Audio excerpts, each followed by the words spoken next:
อรุณสวัสดิ์เช้าวันนี้ท้องทุ่งนาเขียวขจีไปด้วยต้นข้าวที่งดงามบวกกับสายหมอกลงประปรายอ่อนๆดูแล้วเย็นชุ่มใจชื่นใจท้องทุ่งนาเขียวขจีในพื้นนากว้างใหญ่ท้องทุ่งนาวัดโป่งชัยเจ้าหอมลำปางวัดโป่งชัยอยู่ด้านนี้นะนี่คือวัดโป่งชัยนี่คือท้องทุ่งนาก็เดี๋ยวจะเล่าให้ฟังบริเวณนี้เมื่อก่อนนู้นเป็นโรงเรียนจอดโรงเรียนอยู่บริเวณนี้เนาะบริเวณนี้มีหมู่บ้านทางเหนือนู้นหมู่บ้านชื่อว่าหมู่บ้านเหนือแล้วก็โรงเรียนอยู่ตรงกลางนี้ด้านใต้นี่เป็นหมู่บ้านอีกหมู่บ้านหนึ่งหมู่บ้านแป้น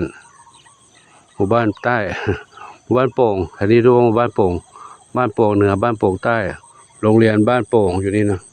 วัดนี้ก็แต่ก่อนนี้ก็ชื่อว่าวัดบ้านโป่ง หลังจากสร้างเขื่อนกิวลมบริเวณนี้ก็เลยเป็นพื้นที่ที่น้ำท่วมเนื่องจากว่าอยู่เหนือเขื่อนถ้าเขื่อนปิดประตูน้ำก็จะล้นขึ้นมาล้นขึ้นมาท่วมก็เลยอพยพบ้านเรือนแถวนี้ไปอยู่ฝั่งทิศตะวันตกของแม่น้ำวังอยู่ด้านโน้นเนาะด้านโน้นจะเป็นพื้นที่ที่สูงเพราะอยู่ไหล่เขาก็เลยชื่อว่าบ้านแป้นคือสร้างชื่อตามลำห้วยแต่นั้นเรียกว่าลำห้วยแป้นก็เลยชื่อว่าบ้านแป้นที่นี่เลยปล่อยรกร้างมานับ100 ปีนะก็มีพระมาอยู่หลายๆรูปหลายๆองค์หลายๆท่านนะก็อยู่แล้วก็ย้ายไปบ้างมรณภาพไปบ้างหลายละเนาะมารุ่นหลวงปู่เข้ามาอยู่นี่ก็มาดูแลปรับปรุงภูมิทัศน์ดูแลเรื่องความสะอาดและสิ่งปลูกสร้างต่างๆทนุบำรุงพุทธศาสนาได้สร้างอะไรขึ้นมาเพิ่มเติมเพื่อเป็นสัญลักษณ์แห่งพุทธศาสนาให้สาธุชนทุกคนทุกท่านได้เข้ามากราบสักการะและอนุรักษ์ไว้ให้กับทุกท่านได้ให้สาธุชนคนรุ่นหลังได้เข้ามากราบสักการะในโอกาสต่อๆไปครับที่นี่ก็จะมีปัจจุบันนี้มีน้องเหมียวน้องไก่อยู่ที่นี่นะมีน้องไก่อยู่ที่นี่เขามาพึ่งอาศัยในสถานที่ที่ปลอดภัยเพราะอยู่ที่วัดนี้ก็เป็นวัดที่สงบเงียบถ้าพวกสัตว์ทั้งหลายที่เขามาอาศัยอยู่ด้วยเขาก็มีความรู้สึกว่าเขาปลอดภัยเขาก็มาอยู่ด้วยแล้วมาบวกกับหลวงปู่ที่มีความเมตตาต่อสรรพสัตว์ทั้งหลายและญาติธรรมสาธุชนทุกคนท่านที่ได้รับชมเขามีเมตตาต่อสรรพสัตว์ทั้งหลายจึงได้ร่วมด้วยช่วยกันเลี้ยงดูเขาด้วยการจัดสร้างที่พักบ้านพักให้น้องเหมียวรวมถึงจัดส่งอาหารของกินของใช้ดูแลเรื่องการเจ็บป่วยดูแลเรื่องการทำหมันทำวัคซีนให้น้องเหมียวได้อยู่อย่างปลอดภัยนะ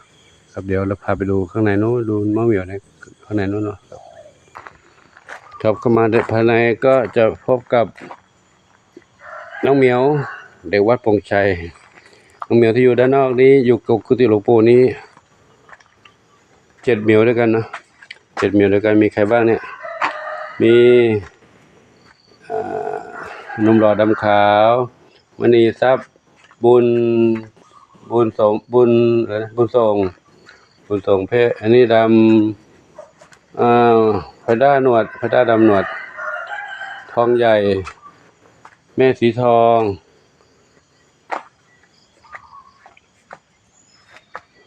อันเด็กนี้เขาจะอยู่กันตรงนี้กันนะอยู่ในบ้านหลังเดิมบ้านมีก็ที่ผมเรียกน้องเมียอยู่ตรงนี้ก็เป็นบ้านหลังเดิมบ้านหลังเก่าที่อยู่กุฏิหลวงปู่ตรงนี้นะเดี๋ยวเข้าดูด้านในลูกข้างในนี่กุฏิหลวงปู่บ้านหลังเดิมอยู่ตรงนี้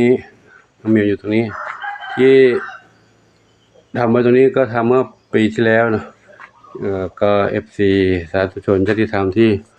ได้เห็นความสำคัญของน้องเหมียวเรื่องความปลอดภัยเพราะที่นี่มีงูเหลือมมากวนก็เลยต้องสร้างบ้านให้อยู่อย่างปลอดภัยโดยการทำตะข่ายล้อมรอบนะปัจจุบันนี้น้องเหมียวก็อยู่ตรงนี้7 เหมียวและไปอยู่ข้างในโน้นที่สร้างขึ้นมาใหม่เพื่อ ตัวนี้จะแคบไปเนาะแคบไปก็เลยเขาอยู่ด้วยกันเขากัดกวนกันแล้วก็เลยให้ไปอยู่ที่ใหม่นู้นสร้างที่ใหม่นู้นอีกประมาณ1 ไร่เนาะไม่ได้วัดแน่นอนชัดเจนว่าเท่าไหร่แต่ว่าประมาณดูว่าที่ตรงนั้นมี3 ไร่แล้วก็ทำกั้นไว้1 ส่วน1 ใน 3เขาคิดว่าประมาณ1 ไร่เนาะส่วนนี้ก็เลยเอาไว้ที่หลวงปู่อยู่กับน้องเหมียวที่อยู่ตรงนี้ส่วนหนึ่งชุดนี้ที่เขาอยู่ตรงนี้คือเพราะว่าเขาไปอยู่ในนู้นกับไม่ได้ครับกวนกันกัดกันก็ให้เขาอยู่ได้อย่างสบายใจแต่จะได้ไม่ทะเลาะกันอยู่ที่นี่กลุ่มนี้เขาเล่นด้วยกันได้ครับเล่นด้วยกันได้รักกันดีรักกันดีอยู่ตรงนี้ลูกปูเข้าไปนะลูกนี่ลูกปูเข้าไปนี่ดิ เขาเล่นเขารักกันดีนะหลวงปู่พูดเพื่อย้อนไปเพื่อ FC ที่เข้ามาชมใหม่เนาะญาติธรรมที่เข้ามาชมใหม่ก็จะได้ทราบนะสำหรับท่านที่ชมติดตามมานานแล้วก็ทราบอยู่แล้วว่าวัดที่เป็นวัดป่าอยู่กับธรรมชาติมีหลวงปู่อยู่รูปเดียว อยู่เดียวเมื่อก่อนมีอยู่หลายรูปเนาะท่านก็ไปที่อื่นท่านก็ชอบแบบตามจริตของท่านนะเนาะตามจริตของท่านชอบแบบนั้นก็ไปอย่างนั้นไม่เป็นไรหลวงปู่อยู่ตรงนี้ก็อยู่มาดูแลน้องเหมียวน้องไก่ที่ต้องสร้างตัวนี้ขึ้นมาใหม่อีกครั้งนึงอีกที่หนึ่งก็เนื่องจากว่าป้องกันงูเหลือมขณะมีอย่างนี้กันอย่างนี้งูเหลือมก็ยังมาอยู่นะวันนั้นมากวนไก่กวนเหมียวเขาสามารถเดินขึ้นมาหาน้องเหมียวน้องไก่ได้ทีนี้ในกรณีที่หลวงปู่ไม่ได้อยู่ก็เลยทำบ้านให้เขาได้อยู่อย่างปลอดภัยตรงนี้เดี๋ยวพาทุกท่านเข้าไปชมนะเข้ามาด้านในนี้ก็เจอน้องเหมียวคู่นี้คือคู่ซีเขาเจ๊นวรัตน์กับเจ๊จินตลาทองเล็กอยู่นี่ทองเล็กนี่เพื่อนเก่ารุ่นเก่าเขาอยู่คบกันมานานแล้วอยู่ด้วยกันได้แล้วก็นี่อีกหนึ่งเหมียวคือบุญอะไรนะชอบปากกา ชอบปากกาเขาอยู่ด้วยกันมานานแล้วแต่ชอบปากกานี่ก็ไปมาเขากลับมาอีกรอบที่เท่าไหร่รอบที่เท่าไหร่แล้วที่3ที่4แล้วเนาะไปมาหนีไปเที่ยวขบวนนี้เพชรดำน้อยนี่ก็เหมียวเก่าเหมือนกันครับเหมียวเก่าชุดนี้ชุดเก่าชุดที่มาใหม่ๆนั้นจากไปหมดแล้วเนาะจากนี่ชุดใหม่ชุดใหม่หมดนี่ชุดเก่าหมดเลยเนี่ยนี่อยู่มาตอนนี้มากี่ปีแล้วเนี่ยหลายปีแล้วเนาะบางเหมียวอยู่มาหลายปีแล้วที่มาใหม่ล่าสุดไปอยู่กับวินาศยานน้องเล็กเนาะน้องเล็กอยู่บ้านวินาศยานน้องเด็ดเดียวแล้วก็ตอนนี้ก็อยู่ที่นู่นอย่างปลอดภัยนะไม่มีเพื่อนมีเล่นเขามาคนเดียวเดี๋ยวถ้าเขาอยู่ดีเลยมีสุขก็ค่อยกลับมาอยู่ด้วยกันนี้เนาะนี่ใครนอนอยู่นี่ไม่ตื่นเลยลูกอันนี้ไม่ลูกเหรอสี่ลูกสี่เป็นไงบ้างน้องอุ้ยแข็งแรงแล้วเนาะแข็งแรงเดี๋ยวเราไปทำหมันลูกเนอะเราไปทำหมันยังไม่ได้ทำนะนี่บุญชัยอยู่ในนี้เดี๋ยวออกมาลูกนะเปิดมาเนาะออกมาแล้วบุญชัยมาแล้วบุญชัยออกมาเล่นกับเพื่อนๆเนาะเล่นกับเพื่อนนั่นนี่มาด้านนี้ใครอยู่บนนี้สีแว่นดำแพนด้าเทาขาวใหญ่ส้มขาวเล็กส้มขาวใหญ่ขึ้นเวทีแล้วขึ้นเวทีแมวแดดเดียวเวทีแมวแดดเดียวตรงนี้กันบุญชัยเอามาเล่นกับเพื่อนได้แล้วที่ต้องให้เขาอยู่ในนั้นเนื่องจากว่าถ้าหลวงปู่ไม่อยู่เนี่ยเขาจะกวนกันกัดกันกลัวก็จะรับบาดเจ็บเพราะที่ผ่านมาก็เขาก็กัดกันอย่างนี้กลางคืนถ้าปล่อยมาก็เขาจะกวนกันเนี่ยก็เลยต้องให้เขานอนในมุ้งในกรงยุงไม่กัดตอนนี้เขาออกมาเนี่ยออกมาเล่นได้แล้วเดินเล่นได้ก็ตรงนี้ก็เป็นสถานที่ที่สร้างขึ้นมาใหม่ให้น้องเหมียวได้อยู่นะได้อย่างปลอดภัยมีรั้วรอบขอบชิดพื้นที่ประมาณ1 ไร่ที่หลวงปู่ว่านะประมาณนะก็ประมาณนั้นโดยรอบๆเราไปที่นะ ก่อนหน้านั้น เมื่ออะไรเกือบเดือนแล้วเนาะที่ผ่านมาเนี่ยเกิดโรคไวรัสหัดแมวก็จากไปเยอะเลย20 กว่าเหมียวนะเป็นเหตุที่สุดวิสัยที่จะควบคุมได้เนาะเป็นครั้งที่2เมื่อ2 ปีก่อนนู้นก็เกิดเหตุเช่นนี้เหมือนกันนั้นเสียชีวิตไปเกือบ30 กว่าเกือบ40ครั้งที่ผ่านมานี้ล่าสุดนี้ผ่านไปนี่20 กว่าเหมียวนะครับตอนนี้ก็ยังอยู่นี่อีกรวมแล้ว30 กว่าเหมียวทั้งหมด37 เหมียวใครอยู่ข้างบนนั้นก็มีนู้นใครอยู่ข้างบนนั้นนะข้างบนนั้นเขาลงมากันไม่ได้เขาก็กวนกันมันกัดกันเหมือนกันกัดกับเจนวรัตน์กับเจนวรัตน์น่ะนั่นคือโชคทวีทรัพย์เดี๋ยวหลวงปู่ไปดูน้องเหมียวในน้องเล็กข้างในนี่อีก4 เหมียวนะอยู่นี่น้องเล็ก4 เหมียวเขาอยู่ในนี่น้องอะไรลูกนี่ทองไม่ใช่ดิส้มอ่อนส้มอ่อนอยู่ดูในนี้เนาะ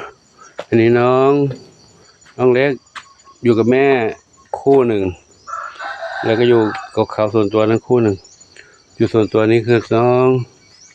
หนึ่งเดียวกับน้องมีสุขน้องมีสุขอยู่นี่น้องมีสุขน้องหนึ่งเดียวอยู่นี่คู่นี้เขาอยู่ด้วยกันมาคนละที่น้องหนึ่งเดียวนี่มาจากไม่รู้ลูกใครมาจากไหนมาอยู่ที่วัดเจอตรงนั้นนะแล้วก็น้องมีสุขนี่ลูกของแม่ดวงดีแข็งแกร่งเหลือ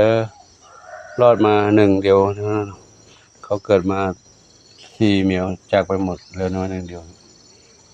มันอยู่กับน้องหนึ่งเดียวนี่ด้านนี้มาด้านนี้พบกับน้องชวนฝัน1ชวนฝัน2นอนกินนมแม่อยู่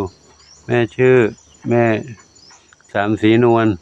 แม่สามสีนวลน้องชวนฝันครับหลวงปู่ก็ขอนำภาพบรรยากาศนี้ให้กับทุกท่านได้รับชมกันไว้เพียงเท่านี้เนาะเพราะเดี๋ยวจะได้จัดอาหารให้เขากินกันน้องเหมียวอยู่ที่นี่ด้วยความปลอดภัยด้วยความรักความเมตตาจาก FC ผู้มีเมตตาที่จะได้ร่วมด้วยช่วยกันจัดทำสถานที่นี้ให้เขาได้อยู่อย่างปลอดภัยนะหลวงปู่ก็อยู่ดูแลเขาตรงนี้ในช่วงหลังจากลอยกระทงแล้วนะหลวงปู่มีภารกิจจะต้องไปทุกวันนี้ก็ไปเหมือนกันแต่ไปไม่ได้กลางคืนไปแล้วก็กลับมาได้แต่ช่วงหลังลอยกระทงแล้วพฤศจิกาธันวาอาจจะออกไปปฏิบัติธรรมร่วมกับคณะสงฆ์แล้วก็ไปคารวะครูบาอาจารย์ในที่ต่างๆซึ่งเป็นกิจของสงฆ์ที่พึงกระทำนะก็จะต้องไปพักแรมค้างแรมที่อื่นตัวนี้เลยสร้างไว้เพื่อความปลอดภัยเพราะว่าที่นี่ไม่มีใครอยู่มีหลวงปู่อยู่รูปเดียวเนี่ยก็เขาได้อยู่ตรงนี้แรงปลอดภัยถึงวันนั้นก็จะให้ครอบครัวพี่นันทยานมาให้อาหารเช้าและเย็นและดูแลเรื่องความสะอาดถ้วยโถโอชามนะบริเวณนี้ก็สามารถดูได้แต่กลางคืนนั้นเขาก็อยู่อย่างปลอดภัยนี้เพราะเรามีรั้วรอบขอบชิดแล้วก็ไม่ต้องห่วงกังวลอะไรนะการสำหรับที่นี่หลวงปู่ขอนำให้ทุกท่านได้รับชมไว้เพียงเท่านี้เนาะที่พูดย้อนไปมาเพื่อให้ FC ที่เข้ามาชมใหม่ท่านที่เข้ามารับชมและติดตามใหม่ได้รับทราบเนาะแต่ถ้าท่านใดที่เข้ามาใหม่ก็สามารถดูย้อนไปคลิปเก่าๆได้นะเพราะทำมาหลายปีแล้วสามารถย้อนไปดูได้คลิปเก่าๆนะช่องมีทั้งหมด3 ช่องด้วยกันนะช่องแอลเหนือกันเจ้าช่องดูดีสุขใจช่องปอสิทธิบรวงศ์และก่อนนั้นมีอีกหลายช่องอยู่ปิดไปแล้วนะมีช่องเมตตาพาสุขใจช่องหลวงปู่สอนศีลช่องโปร่งชัยชายทุ่งแล้วก็ช่องทินจำไม่ได้ละช่อง ช่องอะไรบ้างนะลองเข้าไปดูเถอะนะพิมพ์มาเพื่อมาก็จะเห็นอยู่นั่นนะพิมพ์เข้าไปค้นหาดูได้นะครับก็สำหรับคลิปนี้ก็ขอยุติไว้ที่นี้ก็นะพบกันใหม่คลิปต่อไปขอความสุขจงมีแด่ทุกคนทุกท่านที่ติดตามชมคลิป น้องๆแมวเด็กวัดปงชัยขอบุญกุศลทั้งหลายจงอำนวยพรให้ทุกท่านพบความสุขความเจริญมีความสุขกายสุขใจปรารถนาสิ่งใดขอได้ทุกความมุ่งมั่นปรารถนาทั่วกันทุกคนทุกท่านเถิดสาธุอายุวันโนสุขังพลัง